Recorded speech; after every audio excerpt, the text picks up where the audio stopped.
The story you are about to hear represents a missing piece in the puzzle of modern history. Without this knowledge, many contemporary events are simply beyond understanding.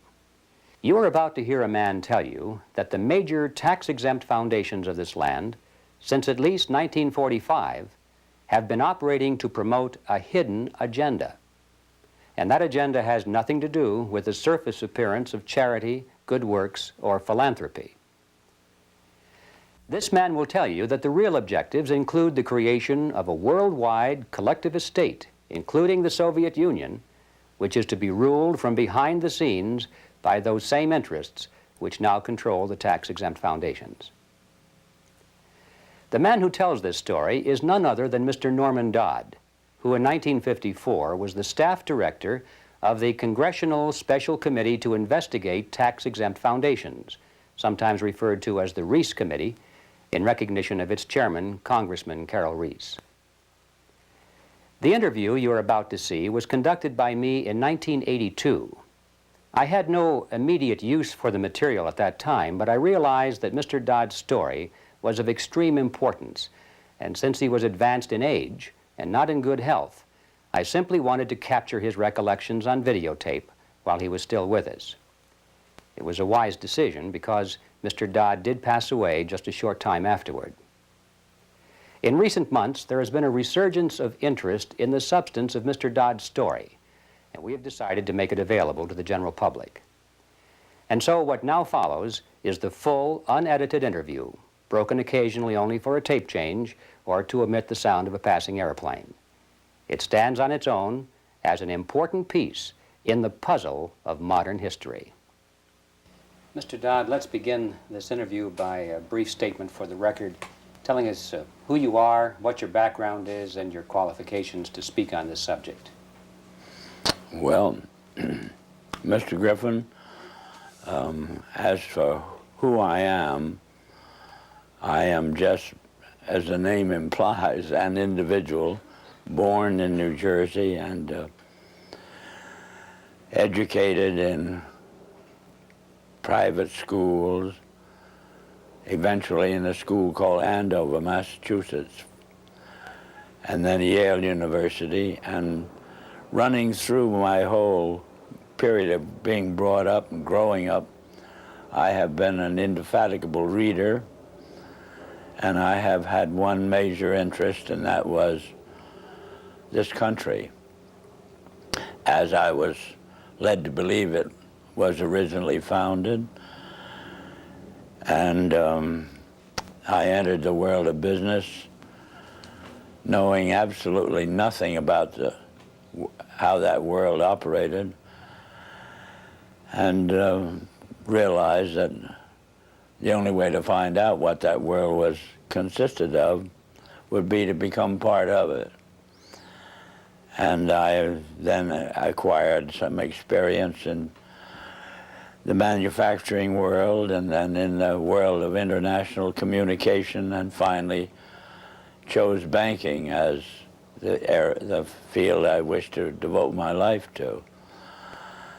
And I was fortunate enough to secure a position in one of the important banks in New York, and lived there. I lived through the conditions which led up to what is known as the crash of 1929, and I witnessed what is tantamount to a collapse of the structure of the United States as a whole. And much to my surprise, I was confronted by my superiors with in the middle of the panic in which they were immersed, I was confronted with the question, Norm, what do we do now? I was 30 at the time, and I had no more right to have an answer to that question than the man in the moon. However, I did manage to say to my superiors, gentlemen, you take this experience as proof of something that you do not know about banking. And you better go find out what that something is and act accordingly. 4 days later, I was confronted by the same superiors with a statement to the effect that, Norm, you go find out.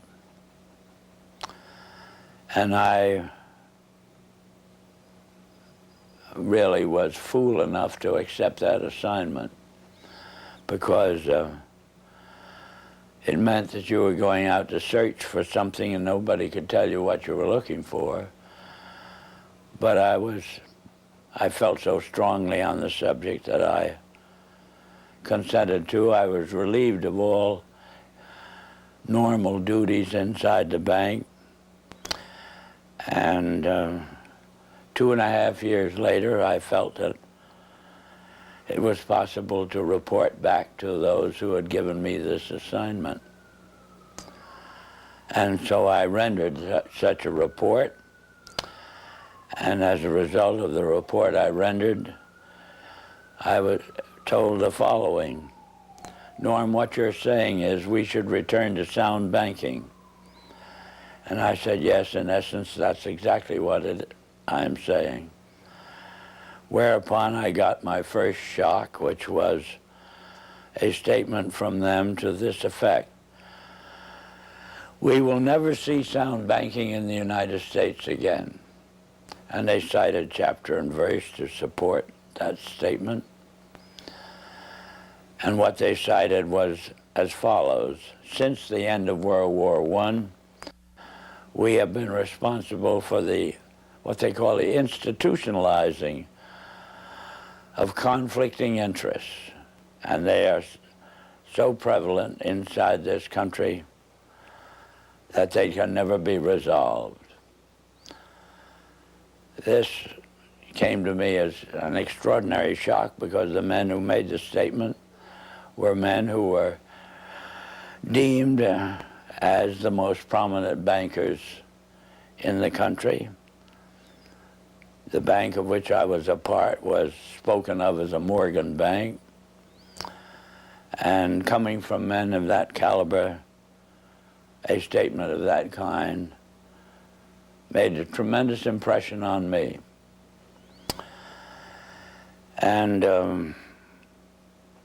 the type of impression that it made on me was, I wondered if I, as an individual and it's what they call a junior officer of the bank, could, with the same enthusiasm, foster the progress and the policies of the bank.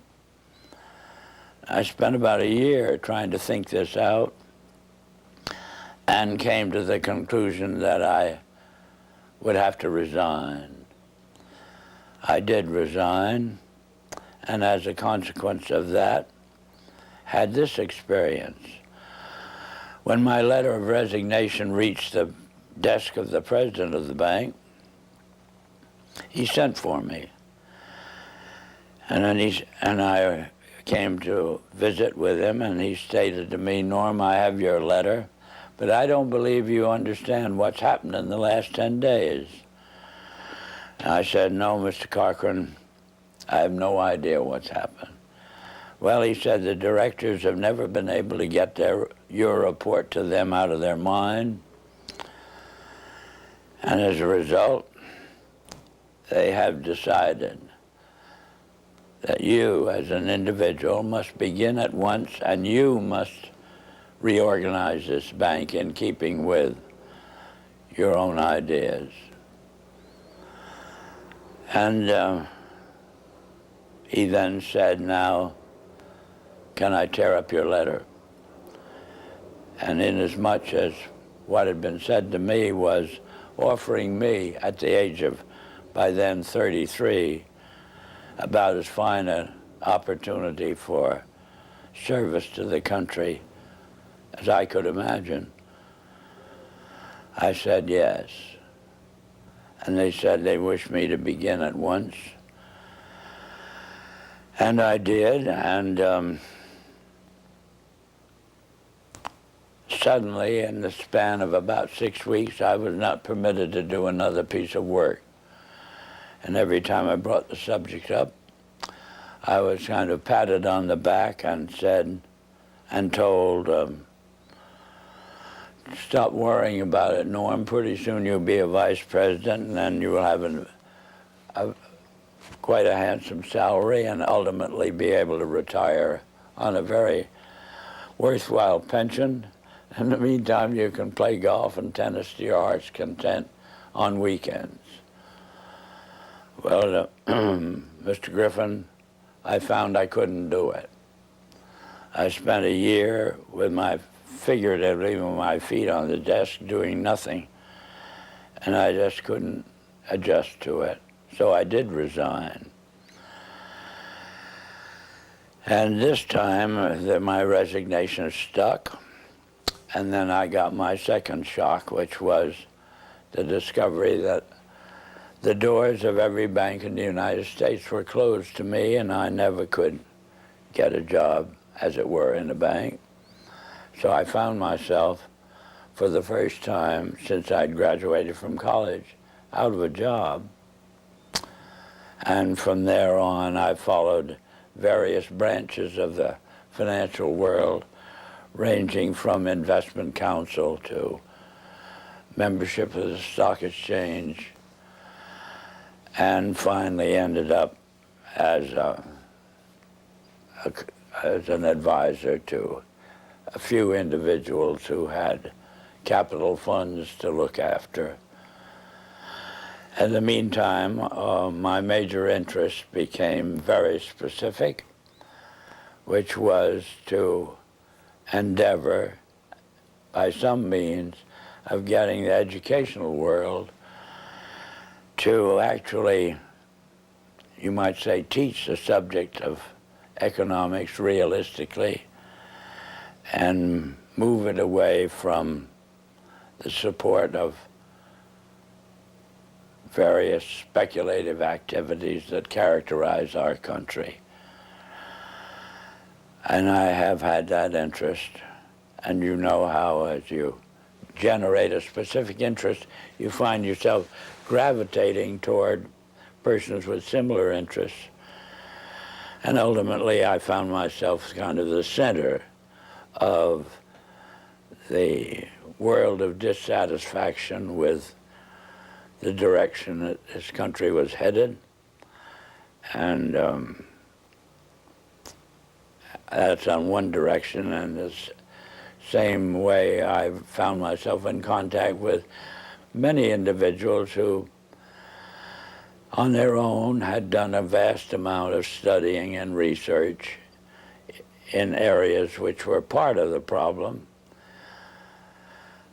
And well, Mr. Dodd, if I may interrupt here for a second, at what point in your career did you become connected with the Reece Committee? 1953. 1953. Yeah. And what was that capacity, sir? That was the capacity of what they call Director of Research for the Reece Committee. Can you tell us what the Reece Committee was attempting to do? Yes, I can tell you. It was operating and carrying out instructions embodied in a resolution passed by the House of Representatives, which was to investigate the activities of foundations as to whether or not these activities could justifiably be labeled un-American without, I might say, defining what they meant by un-American. But that was the resolution, and the committee had then the task of selecting a council, and the council in turn had the task of selecting a staff, and he had to have somebody who would direct the work of that staff. And that was what they meant by the Director of Research. What were some of the details, the specifics that you told the committee at that time? Well, Mr. Griffin, in that report, I specifically,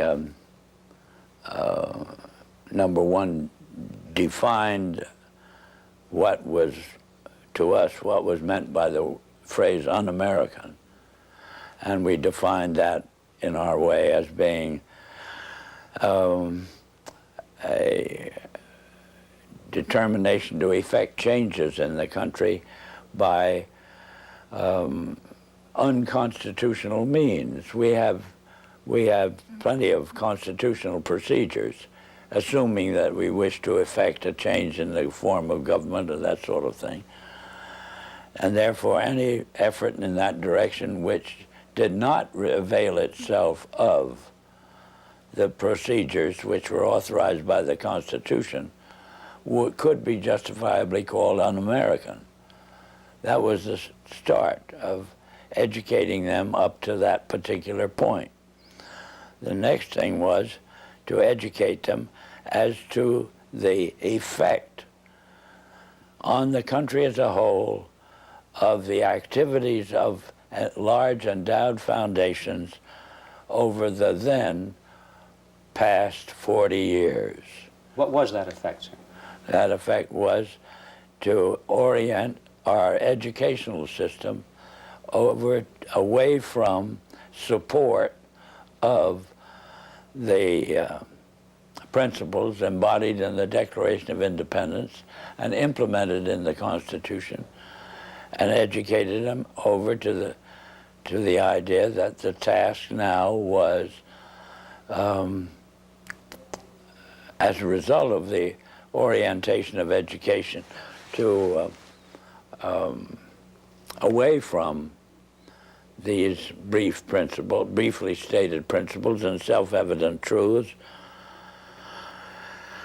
And that's what had been the effect of the wealth which constituted the endowments of those foundations that had been in existence over the largest portion of the span of 50 years,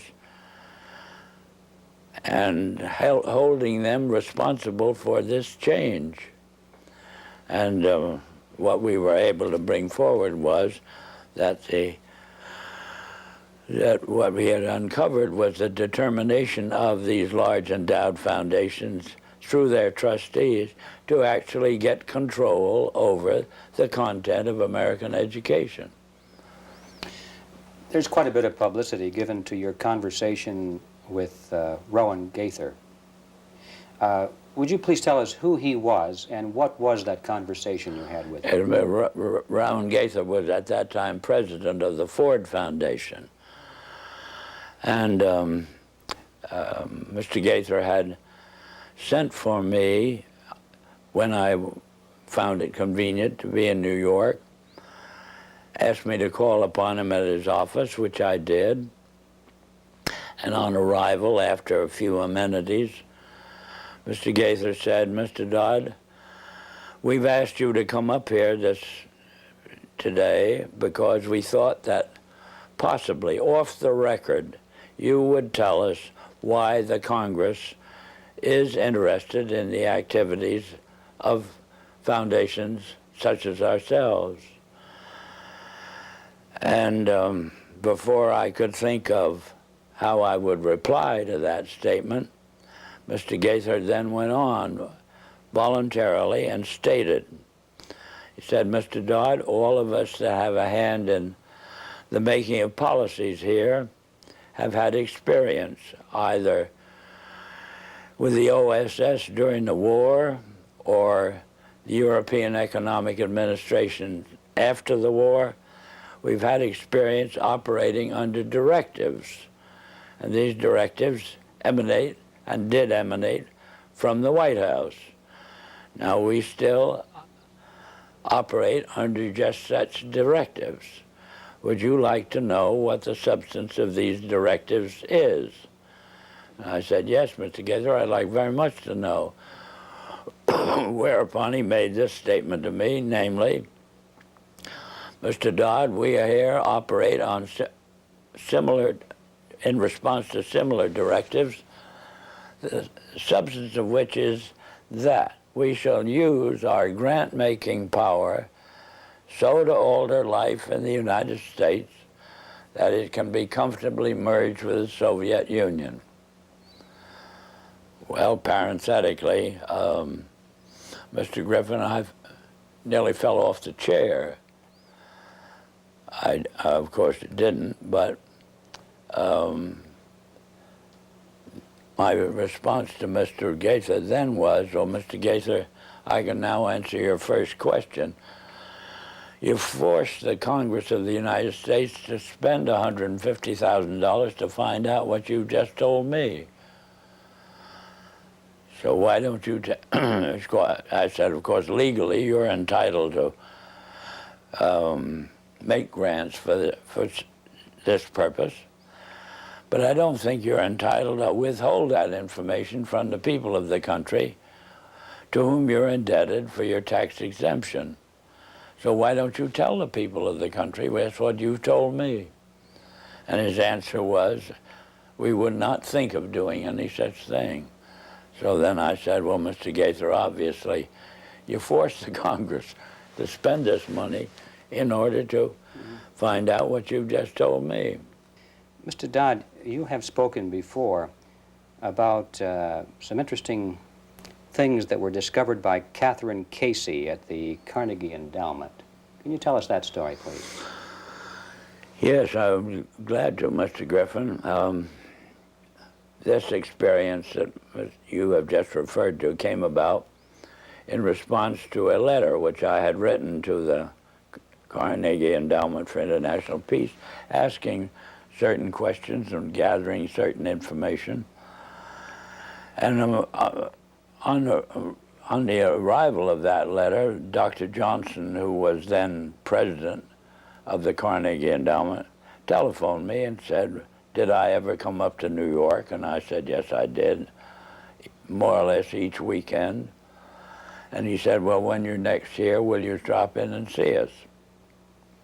Which I did. And again, on arrival at the office of the endowment, I found myself in the presence of Dr. Joseph Johnson, the president, who was a successor to Alger Hiss, two vice presidents, and their own counsel, a partner in the firm of Sullivan and Cromwell. And Dr. Johnson said, after, again, amenities, Mr. Dodd, we have your letter. We can answer all those questions, but it'd be a great deal of trouble. And we have a counter-suggestion. And our counter-suggestion is that if you can spare a member of your staff for 2 weeks and send that member up to New York, we will give to that member a room in the library and the minute books of this foundation since its inception. And we think that whatever you want to find out or the Congress wants to find out will be obvious from those minutes. Well, my first reaction was they'd lost their mind.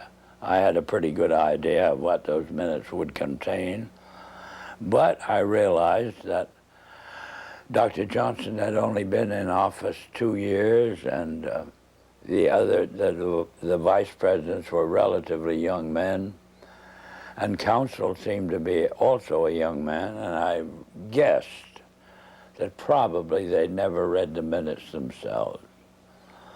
And so I said I had somebody, I would take it.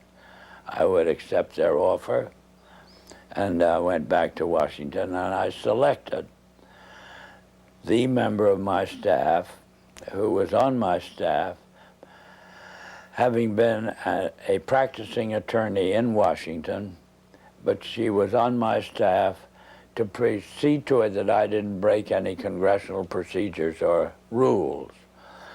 In addition to which, she was unsympathetic to the purpose of the investigation. She was level-headed and a very reasonably brilliant, capable lady. And her attitude toward the investigation was, what could possibly be wrong with foundations? They do so much good. Well, in the face of that sincere conviction of Catherine's, I went out of my way not to prejudice her in any way. But I did explain to her that she couldn't possibly cover 50 years of handwritten minutes in 2 weeks. So she would have to do what we call spot reading. and I blocked out certain periods of time to concentrate on. And off she went to New York. She came back at the end of 2 weeks with the following in the way of, on dictaphone belts. We are now at the year 1908, which was the year that the Carnegie began operations. And in that year, the trustees, meeting for the first time, raised a specific question, which they discussed throughout the balance of the year in a very learned fashion. And the question is there any means known more effective than war, assuming you wish to alter the life of an entire people? And they conclude that no more effective means than war to that end is known to humanity. So then in 1909 they raised the second question and discussed it, namely, how do we involve the United States in a war? Well, I doubt at that time if there was any subject more removed from the thinking of most of the people of this country than its involvement in a war. There were intermittent shows in the Balkans, but I doubt very much if many people even knew where the Balkans was. Then finally, they answer that question as follows. We must control the State Department.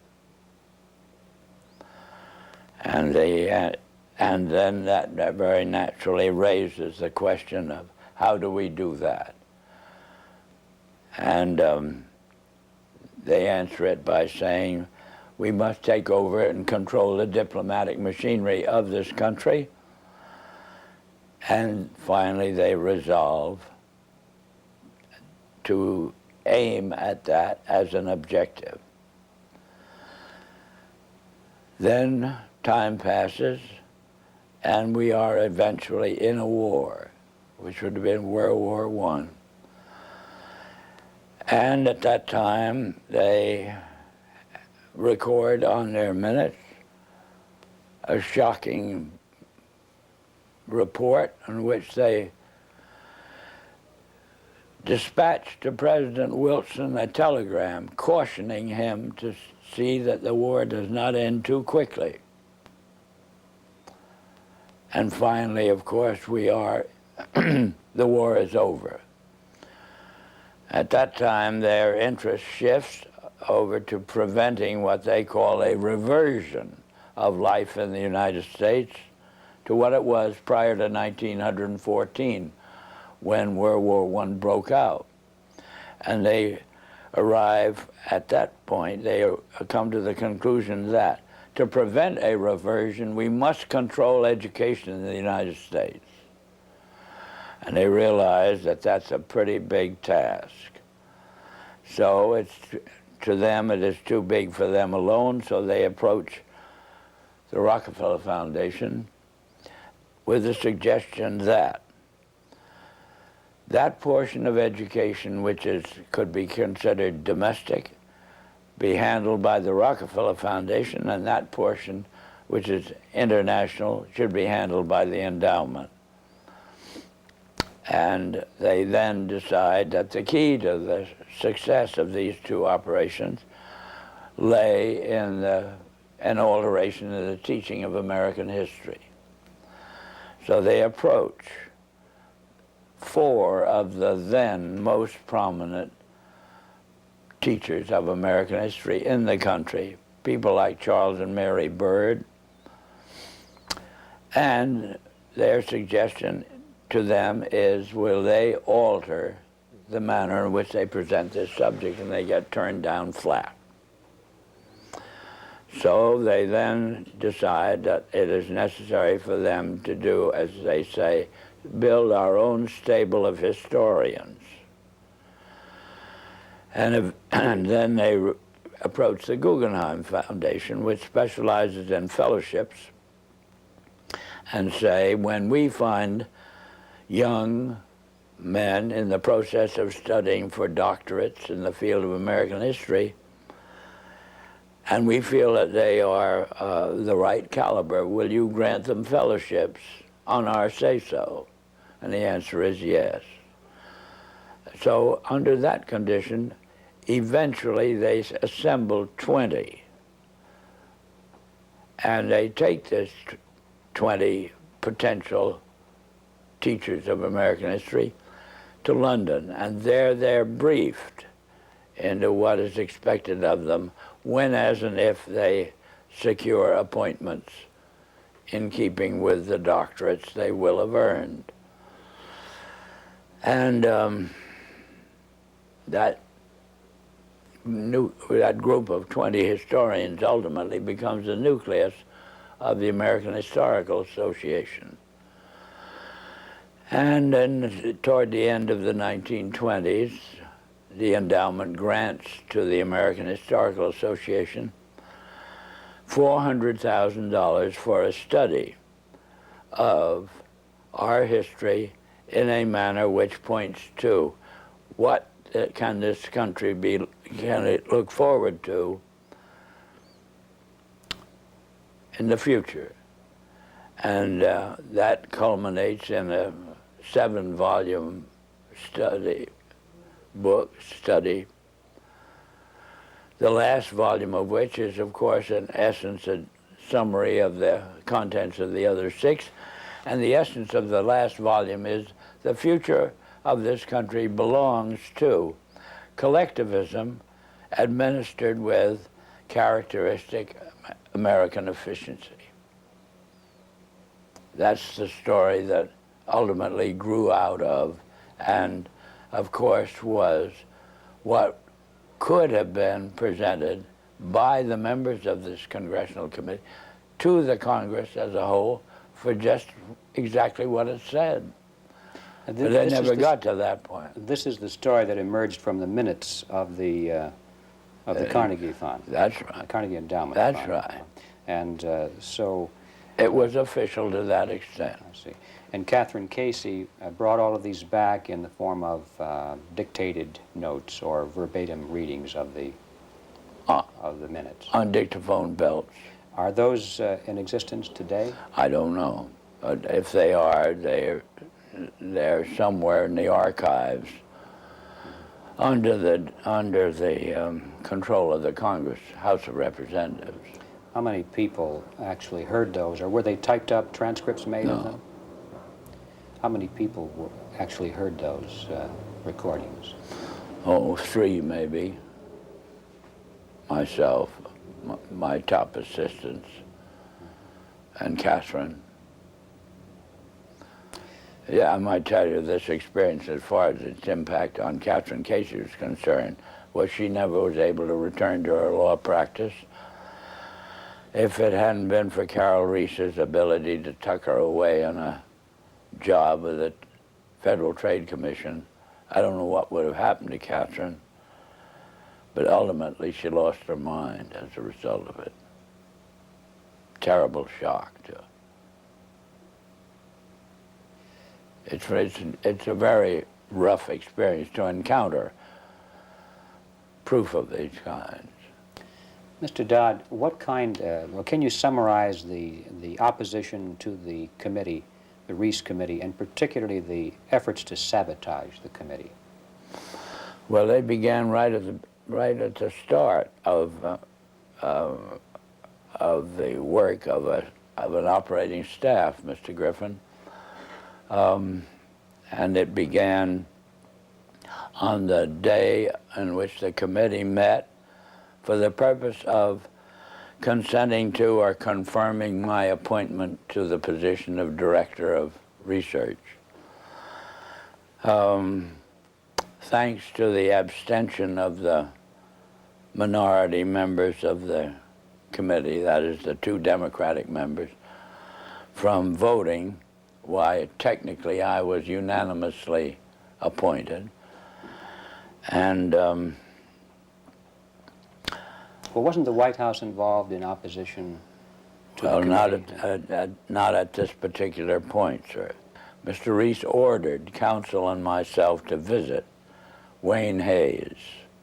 And Wayne Hayes was the ranking minority member of the committee as a Democrat. So we, counsel and I, had to go down to Mr. Hayes' office, which we did. Mr. Hayes greeted us with the flat statement directed primarily to me, which was that I am opposed to this investigation. I regard it as nothing but an effort on the part of Carol Reece to gain a little prominence, and so I'll do everything I can to see that it fails. Well, I am kind of a strange personality in the sense that a challenge of that nature interests me. Our counsel withdrew. He went over and sat on a couch on Mr. Reece's office and pouted. But I sort of took up this statement of Hayes as a challenge and set myself the goal of winning him over to our point of view. And I started by noticing on his desk that there was a book. And the book was of the type that there are many these days that would be complaining about the spread of communism in Hungary, or that type of book.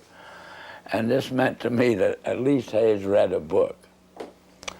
And so I brought up the subject of the spread of the influence of the Soviet world, and for 2 hours discussed this with Hayes, and finally ended up with his rising from his desk and saying, Norm, if you will carry this investigation toward the goal as you've outlined it to me, I'll be your biggest supporter. I said, Mr. Hayes, I can assure you that I will not double-cross you.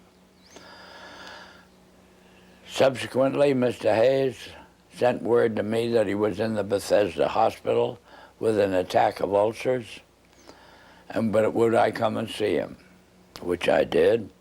He then said, Norm, the only reason I've asked you to come out here is I just want to hear you say again, you will not double-cross me. I gave him that assurance, and that was the basis of our relationship. Meantime, counsel took the attitude expressed in these words, Norm, if you want to waste your time with this guy, as he called him, you can go ahead and do it, but don't ever ask me to say anything to him under any condition on any subject. So, in a sense, that cleared the decks for me to operate in relation to Hayes on my own. And as time passed, Hayes offered friendship, which I hesitated to accept because of his vulgarity. And I didn't want to get mixed up with him socially under any condition. Well, that was our relationship for about 3 months, and then eventually I had occasion to add to my staff, and as a result of adding to my staff a top-flight intelligence officer, both the Republican National Committee and the White House were resorted to stop me from continuing this investigation in the direction that Carol Reece had personally asked me to do, which was to utilize this investigation, Mr. Griffin, to uncover the fact that this country had been the victim of a conspiracy.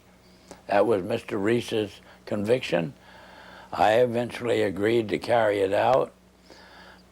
I explained to Mr. Reece that his own counsel wouldn't go in that direction. He gave me permission to disregard our own counsel. And I had then to set up an aspect of the investigation outside of our office, more or less secret.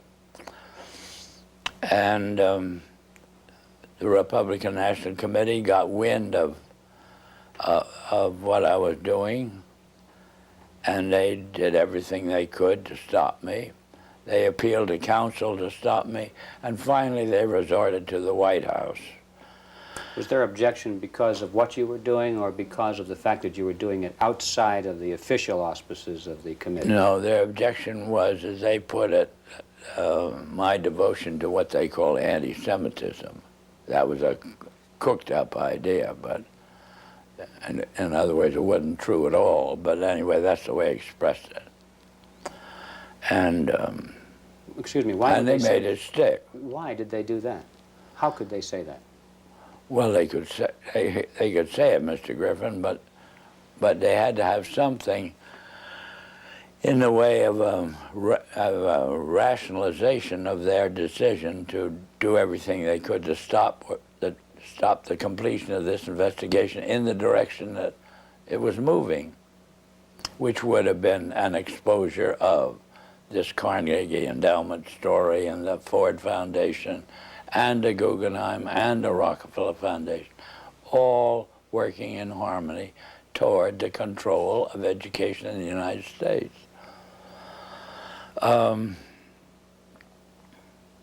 Well, in any event, to secure the help of the White House in the picture, they assigned, they got the White House to cause the liaison personality between the White House and the Hill, a major person, to go up to Hayes and try to get him to, as it were, actively oppose what the investigation was engaged in.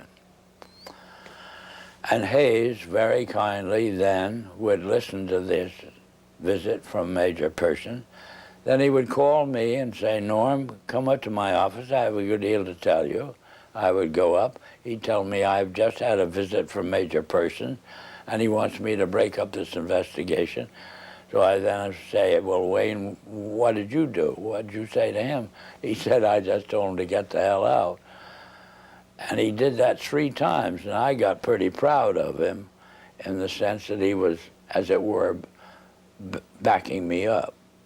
And we finally embarked upon hearings at Hayes' request because he wanted to get them out of the way before he went abroad in the summer. And but why were the hearings finally terminated? What happened to the committee? What happened to the committee or the hearings? Or the hearings. The hearings. Oh, the hearings were terminated. Carol Reece was up against such a furor as Hayes through the activity of our own counsel. Hayes became convinced that he was being double-crossed, and he put on a show in a public hearing room, Mr. Griffin, that was an absolute disgrace. And he called Carol Reece publicly every name in the book, and Mr. Reece took this as proof that he couldn't continue the hearings.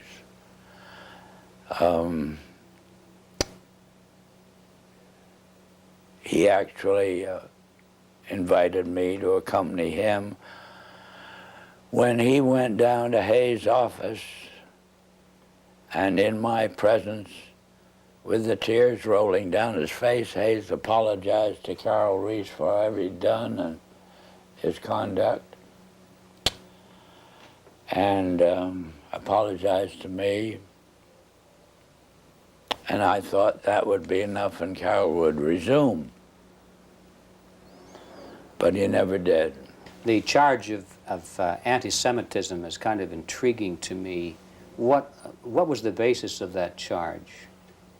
Was there any basis for it at all? No, the basis that the Republican National Committee used was that the intelligence officer I'd taken on my staff, when I oriented this investigation to the exposure of and proof of a conspiracy, was known to have a book, and the book was deemed to be anti-Semitic. This was childish, but this was the second in command of the Republican National Committee, And he told me I would have to dismiss this person from my staff. Who was that person, sir? Who was that person? The person? Yes. A Colonel Lee Lorraine. Lee Lorraine. Yeah. And what was his book, do you recall? The title of his book? The book they referred to was called Waters Flowing Eastward, which was a very castigation of the Jewish influence in the world. What were some of the other charges made by Mr. Hayes against Mr. Reece? Oh, just that Mr. Reece was utilizing this investigation for his own prominence inside the House of Representatives. That was the only charge Hayes could think of. How would you describe the motivation of the people who created the foundations, the big foundations in the very beginning? What is, or what was their motivation? Their motivation, well, let's take Mr. Carnegie as an example. His publicly declared and steadfast interest was to counteract the departure of the colonies from Great Britain. He was devoted to just putting the pieces back together again. Would that have required the collectivism that they were dedicated to? No. These policies or the foundation's allegiance to these un-American concepts are all traceable to the transfer of the funds over into the hands of trustees, Mr. Griffin. Not to men who had a hand in the creation of the wealth that led to the endowment of, or as a use of that wealth for what we would call public purposes. It was a subversion of the original intent then. Oh, yeah, completely so. And that we got into the world traditionally of bankers and lawyers. How do you see that the purpose and direction of the major foundations has changed over the years to the present? What is it today? Whole 100% behind meeting the cost of education such as it is presented through the schools and colleges of the United States on the subject of our history has proven our original ideas to be no longer practical. The future belongs to a collectivistic concept, and there's just no disagreement on this. Why do the foundations generously support communist causes in the United States? Well, because to them, what communism represents a means of developing what we call a monopoly. That is, the organization, we'll say, of large-scale industry into an administrable unit.